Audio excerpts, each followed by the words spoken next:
শুনছেন সব সময় ভূত স্টেল অব দুর্য, সঙ্গে আছি দুর্য চৌধুরী। মহান সৃষ্টিকর্তার অশেষ রহমতে আমি ভালো আছি, সুস্থ আছি। আমি আশা করছি আজকের এপিসোড যে যেখান থেকে শুনছেন প্রত্যেকে ভালো আছেন, সুস্থ আছেন, মোস্ট ইম্পর্টেন্টলি একে অপরের পাশে আছেন। আর কথা না বাড়িয়ে চলে যাচ্ছি আমাদের আজকের পডকাস্টে, এপিসোড 47, শয়তানের চুক্তিপত্র। চলে যাচ্ছি এপিসোডে।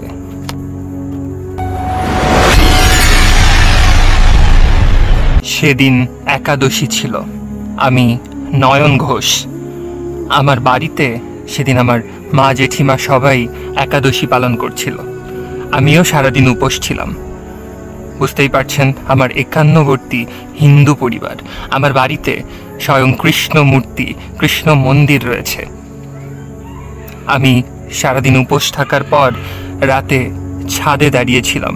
রাত তখন কত হবে? 8টা, 8:30, খুবই অল্প রাত। আমি দাঁড়িয়ে আছি ছাদের কর্নারে। প্রচণ্ড গরম পড়েছে সারাদিন। সন্ধ্যায়ও তীব্র গরম। ঈশান কোণে কুচকুচে মেঘ জমতে শুরু করেছে। মনে হচ্ছে খুব দ্রুতই ঝড় উঠবে। আমি দাঁড়িয়েছিলাম খালি গা। আমার গা ঘেমে আঠালো হয়ে আছে। বাতাসের কোনো ছিটে ফোঁটাও নেই। আমি আকাশের দিকে তাকিয়ে আছি। আমি লক্ষ্য করলাম আকাশে একটি তারা এক দিক থেকে আরেক দিকে বেশ দ্রুত, খুব ধীর গতিতে, স্মুথলি চলে যাচ্ছে এক স্থান থেকে অন্য স্থানে। স্টার পাসিং, স্টার ফলিং এর কথা শুনেছি, স্টার পাসিং এর কথা কখনো শুনিনি। আমি এক দৃষ্টিতে সেদিকে চেয়েছিলাম। আমি লক্ষ্য করলাম ধীরে ধীরে সেই ছোট তারাটি একটু একটু করে যেন আকৃতিতে বড় হচ্ছে। সেটি সাদা থেকে আস্তে আস্তে লাল একটি তারাতে পরিণত হয়ে গেল এবং তার ধীর গতি ধীরে ধীরে খুব তীব্র প্রখর গতিতে রূপান্তরিত হলো এবং সেটি আছড়ে পড়ল আমার বাড়ির পেছনের বাঁশ বাগানের ভেতরের দিকে। এবং আমি লক্ষ্য করলাম সেদিকে তীব্র আগুন ঝলসে উঠলে যেমন হয় সেরকমটা হলো। আমি দৌড়ে ছাদের এই প্রান্ত থেকে আরেক প্রান্তে গেলাম কিছু দেখার জন্য, কিন্তু নিমেষের মধ্যেই সব কিছু মিলিয়ে গেল। আমি আর কিছু দেখতে পেলাম না। তবে ব্যাপারটি আমার কাছে স্বাভাবিক মনে হয়নি। আমি নিচে নেমে এলাম। নিচে নেমে এসে পিসিমাকে বললাম, পিসিমা জানো আমি কি দেখেছি? পিসিমা আমার থেকে শুনলেন এবং তিনি বললেন, দূর, সারাদিন উপোস ছিলি, না খেয়ে থাকায় আজে বাজে দেখেছিস। আর রাত করে ছাদে কিরে? ছাদে কেন যাবি? যা গিয়ে আরাম কর, না হলে পড়তে বস। আমি আর ছাদে সেদিনের মতো গেলাম না। বলে রাখা ভালো, আমি রিলেশনশিপে ছিলাম, এখনো আছি। রাত তখন 1টা বা 1:30। আমার গার্লফ্রেন্ড আমাকে কল করেছে।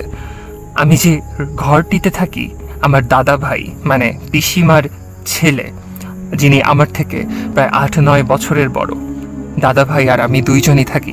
তাই ঘরের মধ্যে চাইলেই আমি ফোনে কথা বলতে পারি না। আমি খেয়াল করলাম দাদা ভাই ঘুমুচ্ছে। আমি চুপি সারে ফোনটি নিয়ে ঘর থেকে বেরিয়ে এলাম। আর চিরকালই আমার কমফোর্ট জোন এই বাড়ির ছাদ। আমি ছাদে এলাম এবং ছাদে এসে যখন কথা বলছি, হঠাৎ কলটি কেটে গেল। আমি ভাবলাম নেটওয়ার্ক ইস্যু।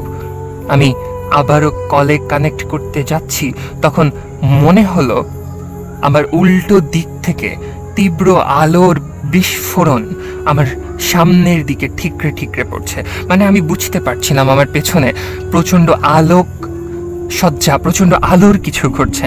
আমি ঘাড় ঘুরিয়ে পেছনে তাকাতেই বেশ ভয় পেয়ে গেলাম।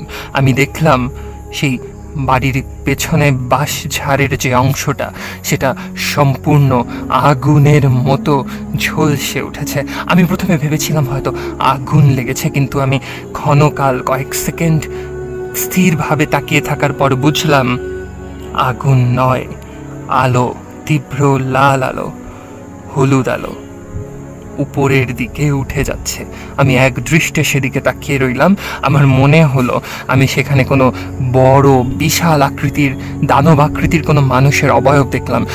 আমার মনে হলো যার মাথায় দুটি শিং আমি দেখলাম, যার মুখটি আমার কাছে মনে হয়েছিল কোনো ভেড়া বা ছাগল মেষ জাতীয় কোনো প্রাণীর মুখের মতো। তার পেছনে একটা বড় সড় লেজ। আমার মনে হচ্ছিল সবকিছু। আমি চোখ কচলে আবারও তাকালাম। সত্যি বলতে আমি বেশ ভয় পেয়েছিলাম। আমি ছুটে ছাদ থেকে নিচে নেমে আসি। এইটাই ছিল এই ঘটনার সূত্রপাত। এই ঘটনাটি যে আমি দেখেছি এটি আমি কাউকে বলার সাহস পাইনি, কারণ বলতে হলে আমাকে বলতে হতো যে রাত 1:30টার সময় আমি ছাদে গিয়েছিলাম এবং নির্ঘাত আমি আবারও বকা খেতাম, কারণ আমি সবে ইন্টার ফার্স্ট ইয়ারের একজন স্টুডেন্ট। আর রাত 1:30টার সময় ছাদে কেন গেলাম? 101টি প্রশ্নের সম্মুখীন হতে হতো আমাকে। তাই আমি এই বিষয়টি সম্পূর্ণ চেপে গেলাম। কিন্তু পরদিন ঠিকই আমি বাঁশঝাড়ের ওই জায়গাটি লুকিয়ে লুকিয়ে দেখতে গেলাম যে সেখানে কোনো রকম কোনো চিহ্ন আছে কিনা। কিন্তু না, সেখানে কোনোই চিহ্ন নেই। সেখানে বাঁশঝাড়, তার পাশে একটি ডোবা। কই, এখানে স্মরণযোগ্য কোনো কিছুই নেই। তাহলে কি দেখলাম আমি গত রাতে? তাও একবার দুইবার। আমি মাথা থেকে এই বিষয়টি ভুলে যাওয়ার চেষ্টা করছিলাম এবং পরের দিন রাতে ওই যে বললাম আমার চিরদিনের অভ্যাস, একটু ফ্রি সময় পেলেই আমি আমার কমফোর্ট জোন, আমার এই ছাদেই ছুটে আসি বারবার। আমি ছুটে এলাম আমার ছাদে। আমার বাবা মশাই তখন বাড়িতে। আমি আমার বাবা মশাইকে প্রচণ্ড ভয় পাই, তবুও আমি একটু ছাদে এলাম। তখন বেশি রাত নয়, রাত 9টা মতো বাজবে। আমার বাড়ির সবাই তখন খাচ্ছে, আমার খাওয়া তখনও বাকি। আমি ভাবলাম বাড়ির সবার খাওয়া হয়ে যাবে, এই সময়টুকু আমি ছাদে থাকবো, তারপর নিচে নেমে গিয়ে আমি খাবো। আমি আকাশের দিকে তাকিয়েছিলাম। আকাশ ভর্তি তারা, একপাশে কাস্তে সাইজের একটা চাঁদ। আগের দিনের মতো আমার আবারও মনে হলো আমি যেন দেখছি পিছন দিকে প্রচণ্ড আলো। আমি ঘুরে দেখলাম, সত্যিই তাই, তীব্র আলো, কিন্তু আজ বাঁশঝাড়ের দিকে নয়। ভয়ে আমার গলা শুকিয়ে গেল। আমি দেখলাম আমার ছাদে আমার থেকে মাত্র কয়েক হাত দূরেই সেই আলো, আর সেই আলো ভেদ করে একটি অবয়ব আমার দিকে ক্রমান্বয়ে এগিয়ে আসছে, যার মাথায় দুটো শিং, মনে হচ্ছে পরনে কোট প্যান্ট পরা। কিন্তু গত দিনের মতো মুখটি ঠিক মেষ বা ভেড়া বা ছাগলের মতো মনে হয়নি।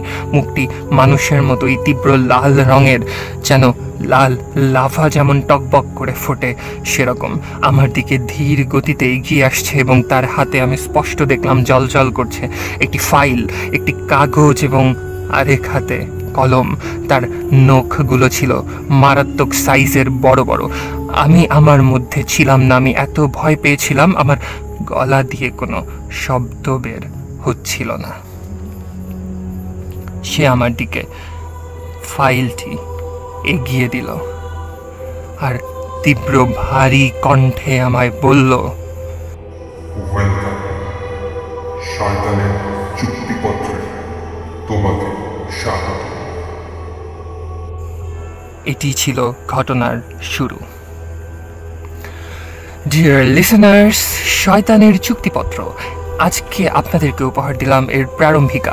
খুব দ্রুতই শয়তানের চুক্তিপত্র 2, এবং এটি আমরা পর্ব আকারে আপনাদেরকে উপহার দিতে চেষ্টা করব। তার জন্য প্রয়োজন আপনাদের রেসপন্স। প্লিজ ইউটিউবে শুনে থাকলে সাবস্ক্রাইব করে দেবেন এবং ফেসবুকে শুনলে ফলো করে দেবেন। দেখা হবে পরবর্তী এপিসোডে খুব দ্রুত। সে অবধি ভালো থাকুন, সুস্থ থাকুন, মোস্ট ইম্পর্টেন্টলি ভূত টেলের সাথেই থাকুন। শুনছেন সবসময় ভূত টেল অফ তুর্য। সঙ্গে আছি তুর্য চৌধুরী। আজকের মতো গুড নাইট।